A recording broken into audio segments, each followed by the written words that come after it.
इस टॉपिक में simple harmonic motion में जैसे मैंने आपको एक सब टाइप बताया था कि simple harmonic motion is a sub type of oscillation. But oscillation बहुत सारे टाइप्स के होते हैं। बट हर एक ऑसिलेशन जैसे इसकी जो फर्स्ट डेफिनेशन आती है वो आती है पीरियोडिक मोशन। पीरियोडिक मोशन जैसे आप कई बार देखते होंगे कि कई बार आप कोशिश करते हो पीरियोडिक मोशन करने की पर हो नहीं पाता। जैसे कभी भी अगर बचपन में आपने कोशिश किया होगा तो आपने एक बाउल लिया होगा और इसमें एक बॉल इधर छोड़ दो तो देखना वो ऐसा जाएगा, फिर ऐसा जाएगा, फिर ऐसा जाएगा, फिर ऐसा जाके फिर नीचे रुक जाएगा। तो इसमें क्या हो रहा है, ये भी ऑसिलेशन। समझ में आया? इसमें क्या हो रहा है, इसकी एनर्जी हर एक ऑसिलेशन में लूज हो रही है, इसलिए वो धीरे धीरे धीरे धीरे कर करके नीचे आ रहा है। बट इसका मतलब नहीं है कि ये ऑसिलेशन नहीं है। समझ में आया?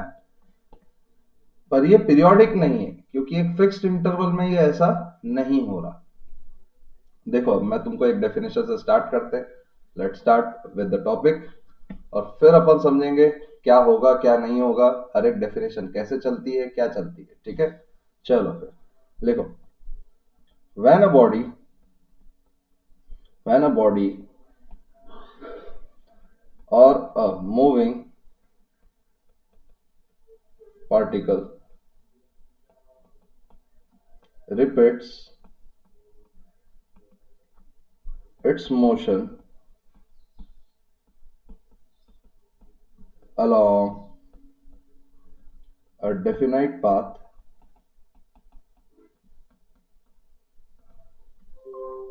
after regular interval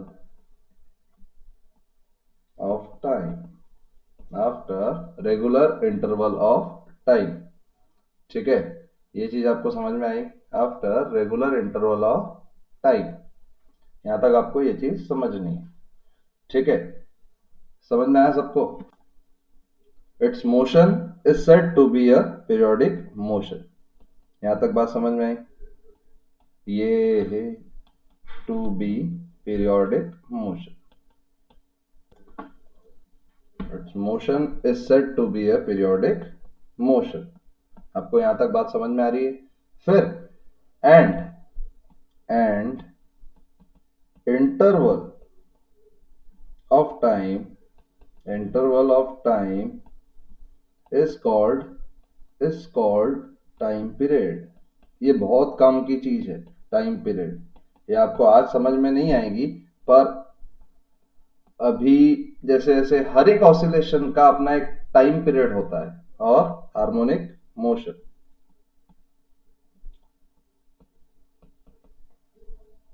motion period.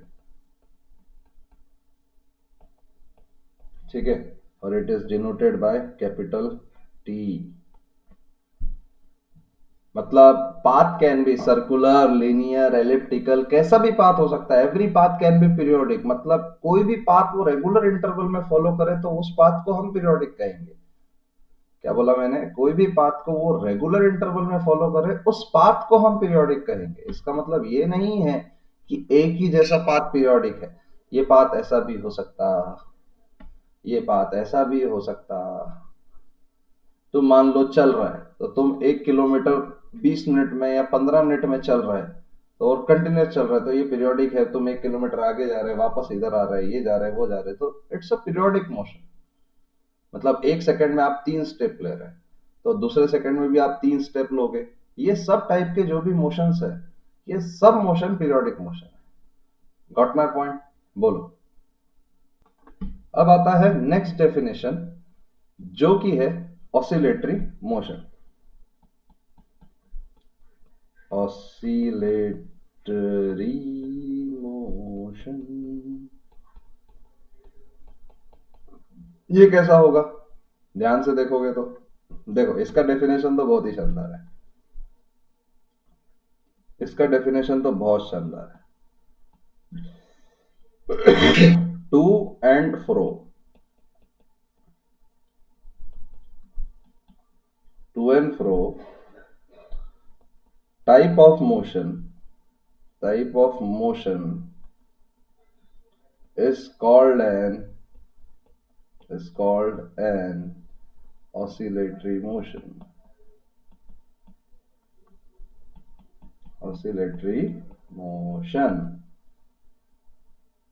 देखो उसमें फिर उसने दूसरा पॉइंट क्या लिखा, it need not be periodic, it need not be periodic and need not have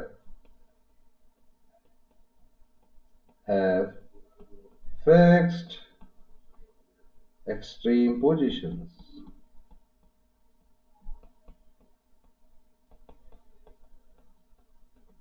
मतलब ऐसा जरूरी नहीं है कि एक्सट्रीम पोजीशन भी फिक्स रहे, it can be a damped oscillation also. ठीक है ना, अगर टू एंड फ्रो मोशंस को हम ऑसिलेटरी मोशन कहेंगे, मैंने ये चीज समझो, पीरियोडिक मोशन अलग चीज है, ऑसिलेशन का भी एक पीरियड होता है, बट हर ऑसिलेटरी मोशन मतलब पीरियोडिक मोशन, ऑसिलेटरी मोशन ही पीरियोडिक मोशन होते हैं ऐसा कभी नहीं बोल सकते आप।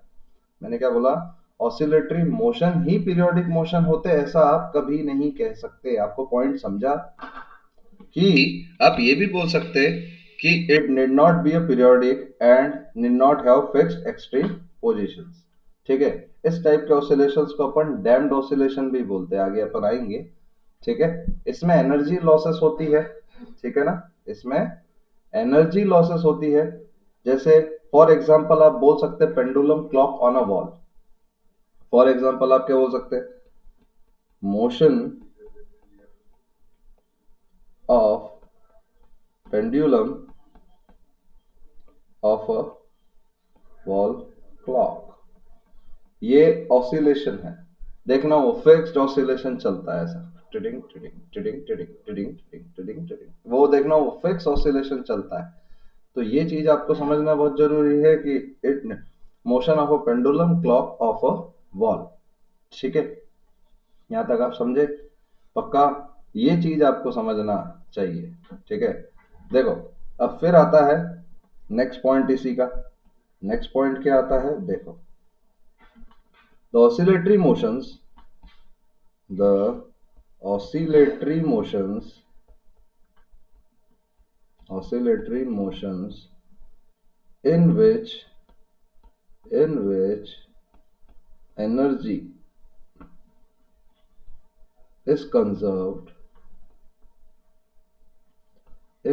energy is conserved are also periodic. Oscillatory motion in which energy is conserved are also called periodic। ये भी आपको ध्यान रखना है, जिसमें एनर्जी कंजर्व नहीं है वो पीरियोडिक नहीं है, जिसमें एनर्जी कंजर्व नहीं है वो पीरियोडिक नहीं है। ठीक है ना, बट वो ऑसिलेशन हो सकता है, जिसमें एनर्जी कंजर्व नहीं है वो पीरियोडिक नहीं है, बट वो ऑसिलेशन, उसमें ऑसिलेशन हो सकता है। समझ में आया। नेक्स्ट पॉइंट इसमें एक और ये आता है, द फोर्स या torque directed towards equilibrium position, directed towards equilibrium point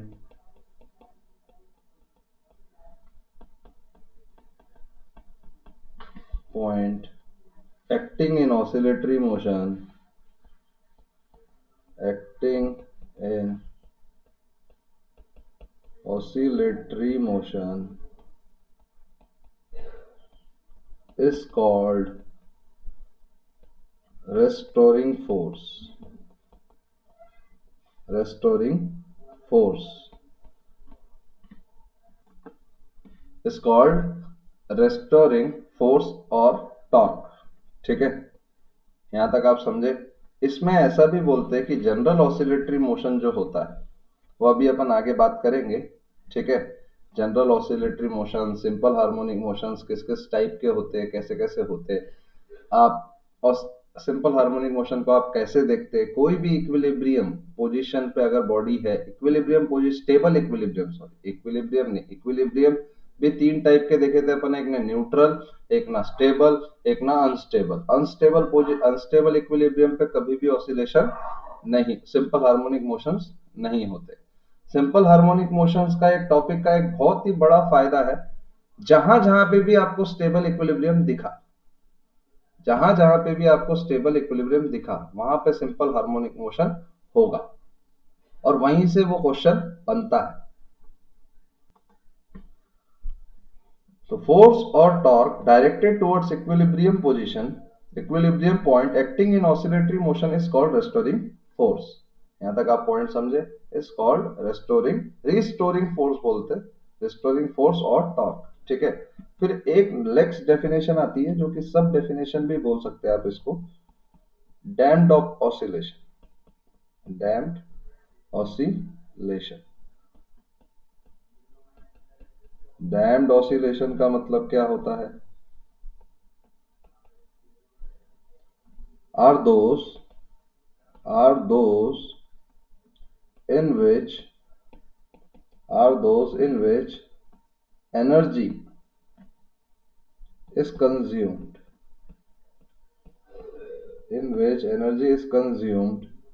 due to some resistive forces, and hence total mechanical energy decreases. Total mechanical energy decreases. समझ में आया? हाँ, ऐसा है।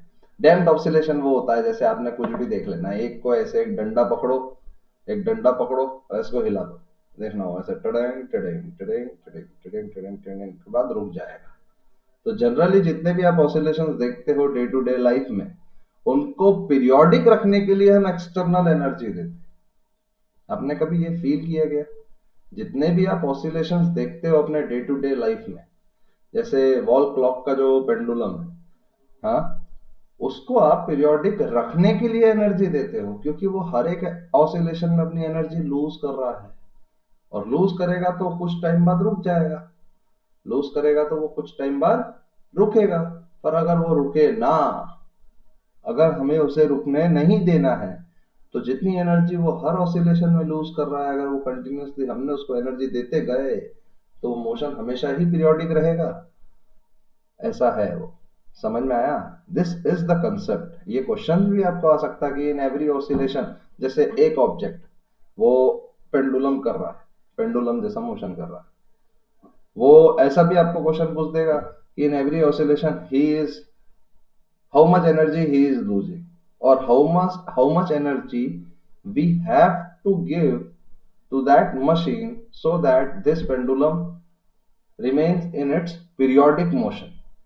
ऐसे भी तो क्वेश्चन आ सकते, कुछ भी आ सकता, क्वेश्चंस का कोई हिसाब नहीं है। वो एक अच्छे मन से बनाएगा, कुछ भी करेगा और एक मस्त क्वेश्चन आपके सामने रख देगा।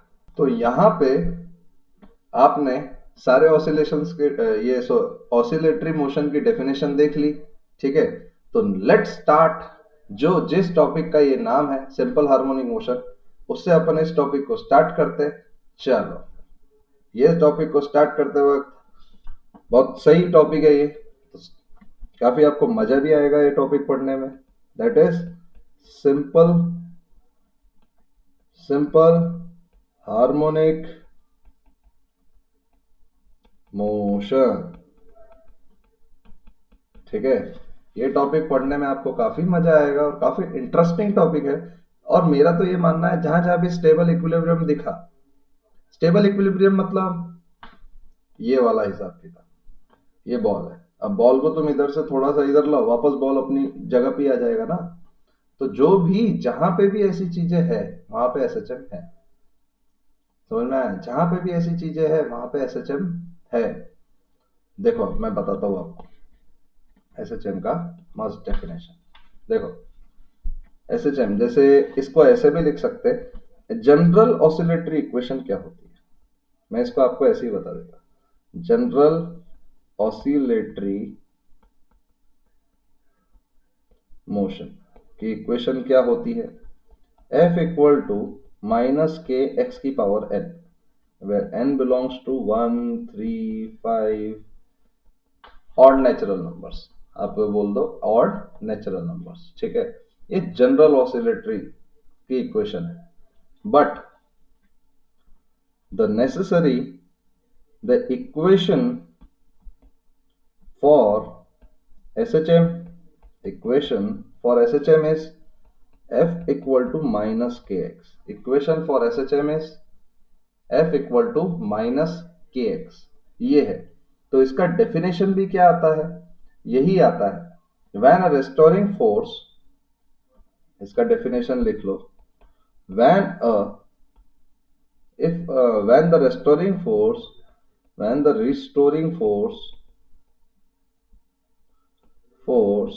or torque, when the restoring force or torque acting on a body acting on a body acting on a body acting on a body, ठीक है। ये क्या हो सकता है, जैसे मैंने क्या बोला, यहाँ पे x की पावर n देखा मैंने, तो यहाँ पे कौन सी पावर देख रहा हूं मैं, x की power 1। Acting on a body in oscillatory type, in oscillatory motion is directly proportional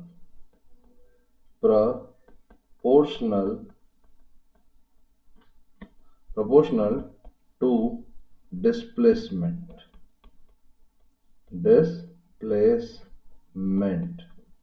of body, displacement of body। देखो ना, ये है actual definition of simple harmonic motion, और ये इसका एक्चुअल इक्वेशन है। समझ में आता है। और ये मोशन कैसे करता है, जैसे ऑसिलेटरी मोशन कैसे करेगा, जैसे बॉडी ये मीन है, ये एक्सट्रीम है, तो यहाँ पे फोर्स F है, यहाँ पे फोर्स F है, ठीक है। यहाँ पे फोर्स F है, यहाँ पे फोर्स F है। वो बॉडी ऐसे जाएगी एक्सट्रीम पोजीशन पे, रुकेगी, फिर वापस इधर आएगी, फिर रुकेगी, फिर वापस इधर आएगी, ठीक है। ऐसा होगा वो। यहाँ तक आपको बात समझ में आई या नहीं आई। बॉडी एक्सट्रीम पोजीशन पे जाएगी, फिर रुकेगी, फिर ऐसे ही चलता रहेगा ऑसिलेटरी मोशन में, क्योंकि वो एक्सट्रीम पोजीशन पे अगर रुकेगी नहीं तो वापस कैसे आएगी। एक्सट्रीम पोजीशंस पे अगर वो रुकेगी ही नहीं तो वापस कैसे आएगी, बोलो सही है गलत है कि नहीं।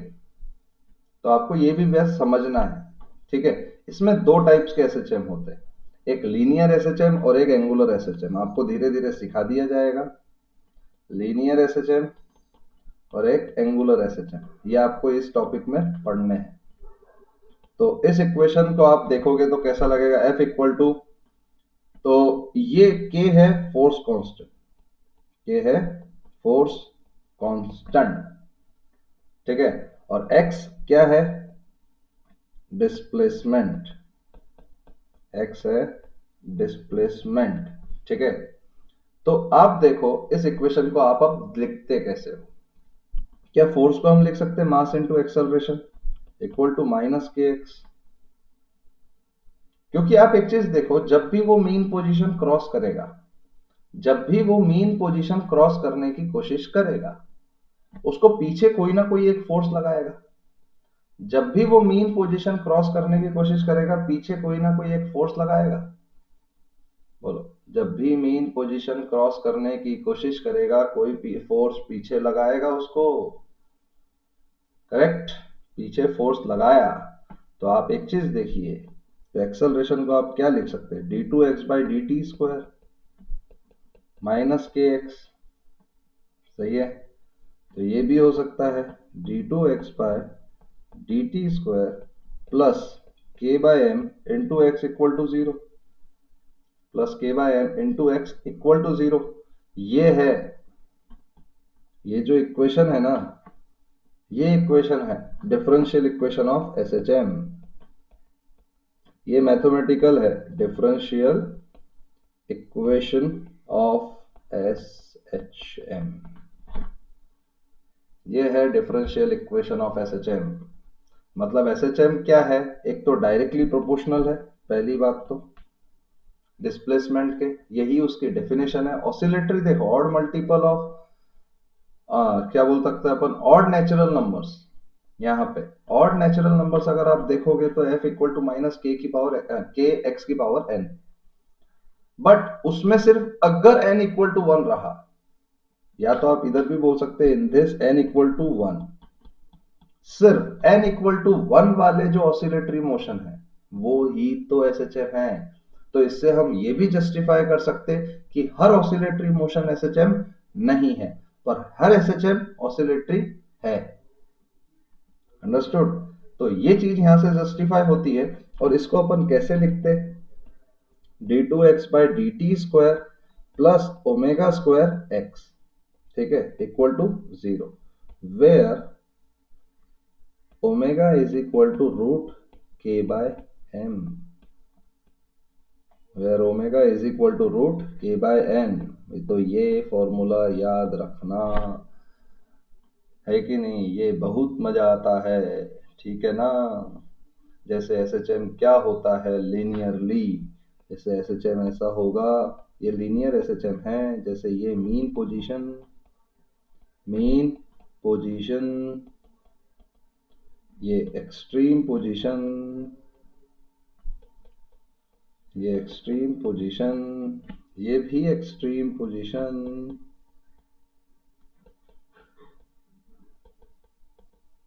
ठीक है। यहां से जब वो गुजरता है तो फोर्स इधर लगता है, फोर्स इधर लगता है, फोर्स विल एक्ट।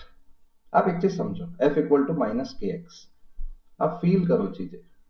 और ये डिस्टेंस को हम कहते एम्पलीट्यूड, एम्पलीट्यूड, ठीक है। ये डिस्टेंस को हम क्या कहते हैं? एम्पलीट्यूड। आप जैसे ही देखते हो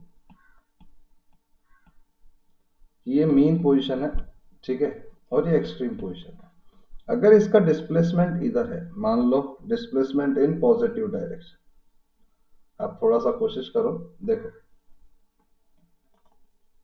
देखो एक्सट्रीम पोजीशन पे जैसे ही आपका यहाँ पे डिस्प्लेसमेंट पॉजिटिव है, डिस्प्लेसमेंट पॉजिटिव है, तो देखो एफ क्या है आपका? Minus K x, force constant तो पॉजिटिव है। तो जैसे ही ये पॉजिटिव है, फोर्स नेगेटिव डायरेक्शन में, ये चीज आपको समझना है। जैसे ही वो मीन पोजीशन से दूर जाने की कोशिश करेगा, मीन पोजीशन वापस, फोर्स अपने पास वापस खींचेगा। आजा बेटा, कहाँ जा रहा? आजा बेटा, कहाँ जा रहा? समझ में आया? जैसे ही उसने, ये मीन पोजीशन है मान लो, और ये नेगेटिव साइड में एम्पलीट्यूड है, जैसे ही एक्स नेगेटिव है, एक्स मान लो नेगेटिव है, तो एक्स नेगेटिव है तो माइनस के एक्स, अगर ये नेगेटिव है तो नेगेटिव इंटू नेगेटिव पॉजिटिव, तो फोर्स तो इधर एक्ट कर रहा है। मतलब जैसे ही वो उस साइड जा रहा तो फोर्स इधर लग रहा है, वैसे ही वो इस साइड जा रहा तो फोर्स इधर लग रहा है। ये भी चीज आपको समझना है कि आप एक चीज देखो, force is always acting towards mean position. Sir फिर ये मतलब क्या हुआ? मतलब ये हुआ कि सर अगर अगर मेन पोजीशन पे हूं मैं, सर अगर मेन पोजीशन पे अगर मैं हूं तो वहां पे x जीरो है, और वहां पे अगर x जीरो है तो क्या वहां पे एक्सेलरेशन भी जीरो है, फोर्स जीरो है। फोर्स जीरो है मतलब मेन पोजीशन पे मेरे को कोई भी फोर्स नहीं लग रहा। समझ में आई बात? जैसे ये जो जनरल इक्वेशन है जिसमें हम क्या बोलते हैं, जैसे डिस्प्लेसमेंट, एम्पलीट्यूड, जैसे ओमेगा को क्या टर्म है? ओमेगा को हम बोलते हैं एंगुलर फ्रीक्वेंसी। क्या बोलते हैं? Angular frequency. What do you mean bye angular frequency? जैसे ओमेगा क्या है? रेडियन पर सेकंड, रेडियन पर सेकंड, हर सेकंड में ये कितना रेडियन चल रहा है? रेडियन मतलब घूम रहा है, हर सेकंड में ये कितना घूम रहा है, तो इसलिए उसको हम क्या टर्म दे देते हैं? एंगुलर फ्रीक्वेंसी, ठीक है। फ्रीक्वेंसी को अपन क्या बोल देंगे यहाँ पे? जैसे फ्रीक्वेंसी, बाकी टर्म्स तो आप जानते ही हो, लिखवाने की कोई जरूरत नहीं है। Frequency is basically F one upon T, इसका यूनिट होता है हर्ट्स। समझ में आ रहा है? इसका यूनिट होता है हर्ट्स, या तो आप इसको सेकंड इनवर्स भी बोल सकते हो, ठीक है, मतलब आप ये भी बोल सकते हैं एक कार्य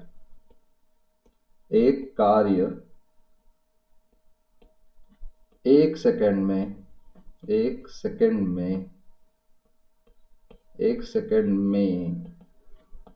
कितनी बार हो रहा है। एक कार्य 1 सेकंड में कितनी बार हो रहा है, यह है फ्रीक्वेंसी का डेफिनेशन। एक कार्य 1 सेकंड में कितनी बार हो रहा है। एम्पलीट्यूड आपको समझ में आया। एम्पलीट्यूड मतलब यहां से मीन पोजीशन से एक्सट्रीम पोजीशन का डिस्टेंस। मीन पोजीशन से एक्सट्रीम पोजीशन का डिस्टेंस को हम एम्पलीट्यूड कहते। जैसे ही आपने ये चीज देखा, यहां तक आप बात हर एक चीज समझे, आपने कॉपी भी किया, ठीक है, आपने हर एक चीज लिखा, हर एक चीज कॉपी किया। चलो फिर नेक्स्ट आता है, देखो देखो इधर। तो अभी आपने क्या देखा, जनरल ऑसिलेटरी इक्वेशन, देखना ध्यान से। General oscillatory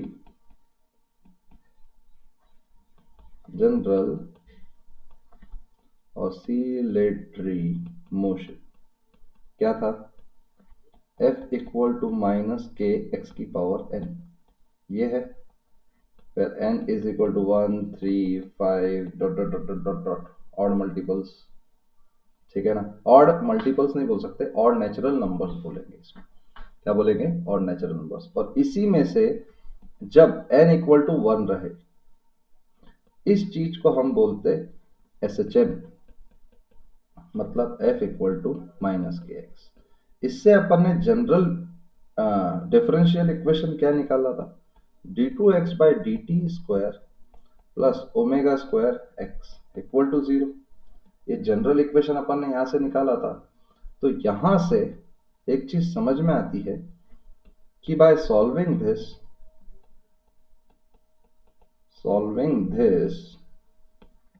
we get x equal to a sin omega t plus phi. By solving this, we get x equal to a sin omega t plus phi. ये लिखना समझ में आया। phi, ये चीज को अपन बोलते हैं फेज। ये चीज को अपन क्या बोलते हैं, फेज। फेज, ठीक है। एक्चुअली इसको अपन ने सर्कल से डिनोट करके उसका मोशन ऑब्जर्व किया है। ये आपको मैं समझाऊंगा कैसे ये चीज हुई है, कैसे आपको समझाया गया है। इनिशियली जैसे मान लो कोई भी एसएचएम वाला मोशन है, जैसे ये एसएचएम है मान लो, तो मेन पोजीशन पे फाई जो है, यहाँ पे एक जो फाई एंगल है छोटू सा बाजू में, मेन पोजीशन पे फाई की वैल्यू होती है 0।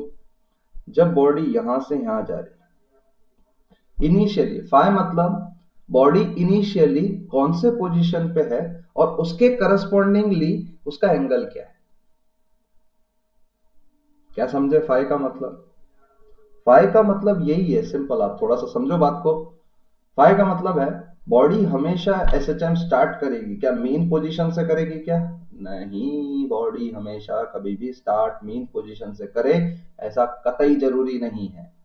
ये माइंड से निकाल लेना। एसएचएम मतलब टक टक टक टक टक टक टक टक टक, ठीक है। ये मेन पोजीशन, ये एक्सट्रीम पोजीशन। अब बॉडी यहां से भी तो स्टार्ट कर सकती है। ये मेन पोजीशन से ही हमेशा करना जरूरी है क्या, नहीं, मैं बीच से करेगा।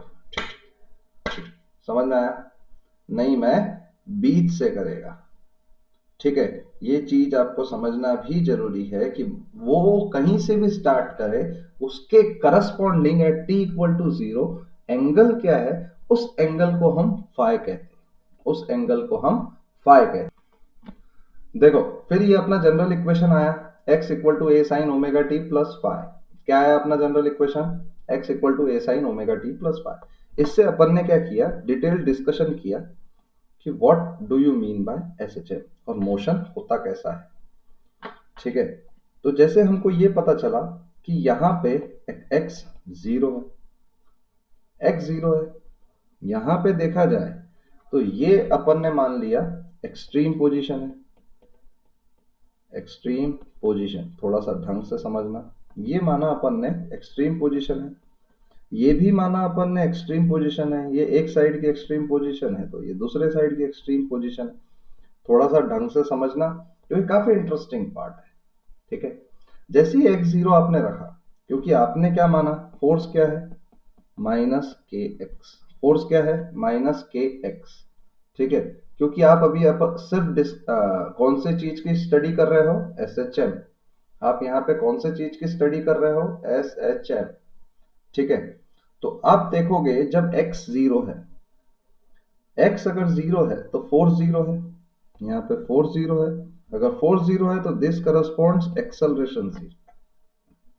अगर x जीरो है तो फोर्स जीरो है, फोर्स जीरो है तो दिस करस्पॉन्ड्स एक्सेलरेशन जीरो है। मतलब हम ये बोल सकते हैं मीन पोजीशन पे, हम ये बोल सकते हैं मीन पोजीशन पे भाई साहब एक्सेलरेशन जीरो है। अब थोड़ा सा फील करो, जैसे ही वो इधर गया, मैंने यहां पे बताया था, जैसे ही वो इस साइड जाता है, एक्स अगर इस साइड है, फोर्स इधर लग रहा, मतलब force is always acting opposite to its motion. हम ये बोल सकते हैं क्या, नहीं नहीं सर, ये कैसे बोल देंगे, force is always acting opposite to its motion. Is it true और फॉल्स? क्या ये स्टेटमेंट ट्रू है या फॉल्स है? फॉल्स है। मैंने स्टेटमेंट क्या पूछा आपको, फोर्स हमेशा मोशन के अपोजिट डायरेक्शन में एक्ट करता है क्या? मेरा ये स्टेटमेंट था। क्या स्टेटमेंट था? फोर्स हमेशा मोशन के अपोजिट डायरेक्शन में एक्ट करता है क्या? मोशन का अपोजिट डायरेक्शन मतलब बॉडी अगर इधर जा रही है, बॉडी ऐसी इधर जा रही है, तो फोर्स आपका इधर लग रहा है। अगर आपकी बॉडी इधर जा रही है, अगर आपकी बॉडी इधर जा रही है तो फोर्स आपका इधर लग रहा है। ऐसा होता है क्या, अगर बॉडी इधर जाए तो फोर्स वापस उधर लगे? नहीं, इसीलिए ये स्टेटमेंट फॉल्स है कि force is acting in opposite direction of its motion. नहीं, force is acting, force is always acting towards mean position, force is always acting towards mean position. क्या बोला मैंने, force is always acting towards mean position. अब आप थोड़ा सा बात को समझो, अब थोड़ा सा बात को समझो। जब बॉडी इधर से इधर जा रही थी तो फोर्स मोशन के अपोजिट डायरेक्शन में लग रहा था या नहीं? यहां पे अपने को एक चीज समझा कि फोर्स मोशन के अपोजिट डायरेक्शन में लग रहा है, सही है।